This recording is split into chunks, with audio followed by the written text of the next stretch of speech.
Indonesia memang tidak menerapkan karantina wilayah alias lockdown. Keputusan Presiden Joko Widodo ini didasarkan alasan ekonomi, supaya kegiatan ekonomi masyarakat tetap berjalan. Pemerintah lebih memilih dengan pembatasan sosial berskala besar alias PSBB. Dengan diterapkannya PSBB ini, Presiden putuskan memberikan bantuan langsung pada warga miskin yang terdampak pandemi corona. Bantuannya berupa uang tunai dan sembako.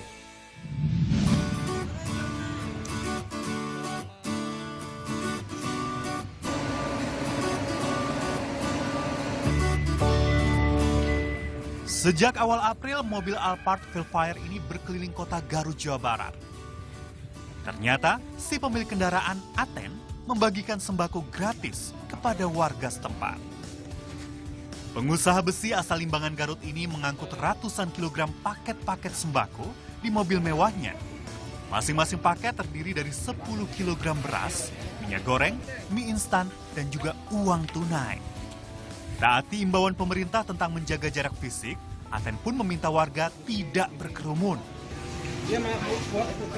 Aten tidak mempermasalahkan jika mobil barunya tersebut dipakai mengangkut sembako, karena truk miliknya dipakai untuk keperluan usahanya. Ke masyarakat yang membutuhkan, Pak ya. Nah, jadi saya antar dari pintu ke pintu gitu. Oh, jadi nggak berkerumun? Enggak, jaga jarak semua, jadi nggak boleh dekat-dekat. Masyarakat yang membutuhkan, hingga para jurnalis yang tengah menjalankan tugasnya di Pusat Informasi COVID-19 Garut pun ketiban berkah. Terima kasih kepada yang sudah memberikan bentuk kemanusiaan seperti sembako, yaitu di dalamnya ada beras, ada mie, juga minyak. Keprihatinan atas banyaknya kantor serta lahan pekerjaan yang tutup sementara membuat banyak orang menganggur. Hal itulah yang menggugah batin Aten untuk membantu saudara sedaerahnya. Melemahnya gairah perekonomian sangat dirasakan masyarakat. Bantuan dari berbagai yayasan, lembaga, instansi, dan pribadi pun terus mengalir. Tagar bersama lawan corona pun terus didengungkan di berbagai media sosial oleh para pejuang, baik relawan maupun donatur.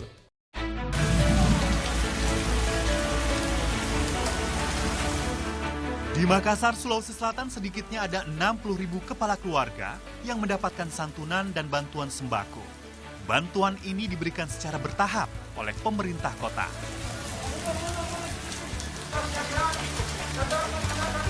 Kali ini menyasar Kecamatan Ujung Tanah dan Kecamatan Rapocini.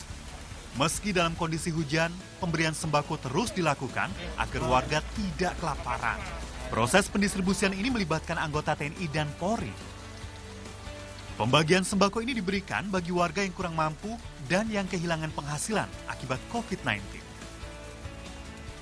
Selama beberapa bulan terakhir, pemerintah kota telah menargetkan akan membagikan bahan pangan untuk 15 kecamatan yang ada di kota Makassar. Kami minta memang terlibat aktif tentara dengan polisi demi untuk menjaga keamanan, demi untuk menjaga physical distancing. Artinya kalau polisi dan tentara yang ikut langsung di bawah itu distribusinya bisa lebih teratur gitu ya. Mereka akan didampingi oleh tenaga sosial kita yang memang sudah tahu titik-titiknya. Isu pembatasan sosial berskala besar masih terus mengalir di kota Makassar. Pemerintah kota Makassar pun berjanji akan memenuhi kebutuhan warga yang terkena dampak virus corona.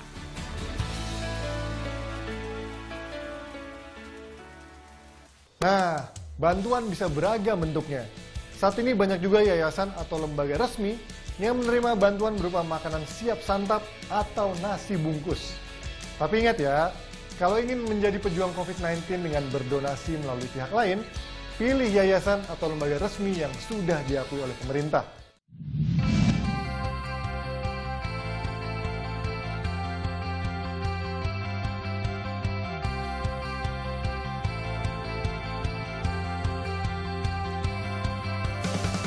Aksi cepat tanggap atau biasa disebut dengan ACT tidak tinggal diam. Bekerja sama dengan warteg di Jabodetabek, tepatnya peserta Koperasi Warung Nusantara. Relawan memberikan makanan gratis bagi para pekerja harian. Harapannya bisa meringankan beban hidup warga prasejahtera selama pemerintah terapkan imbauan tetap di rumah. Namanya Program Operasi Makan Gratis bersama 1000 warteg. Makanan siap santap dibagikan kepada warga prasejahtera secara gratis. Ini juga menjadi salah satu upaya menjaga stabilitas ekonomi UMKM. Maka kami melihat sesungguhnya ada aspek-aspek yang juga mau tidak mau sedikit berpengaruh terhadap kondisi ini. Terutama kami melihat di sektor ekonomi, tentunya ini akan punya dampak yang sedikit banyak juga sedikit mempengaruhi aktivitas warga DKI. Salah satu warteg yang tergabung dalam program sosial ini adalah Putra Bahari yang berada di bilangan Jakarta Barat. Setiap hari, warung ini memproduksi 100 hingga 300 porsi makanan untuk dibagikan. Penerimanya adalah mereka para pekerja harian yang telah diberi kupon terlebih dahulu oleh rukun tetangga setempat. Selain menggunakan kupon, waktu pembagian makanan ini pun dibuat dalam beberapa sesi untuk menghindari kerumunan warga. Tentukan, nanti emang jamnya ditentukan estafet dari jam 1, ada beberapa gelombang jam 1, jam 2, jam 3 sampai jam 4. Para penerima makanan gratis ini pun merasakan manfaatnya. Sangat membantu sih ya, soalnya kan nggak ada aktivitas sama sekali kan, nggak boleh keluar rumah.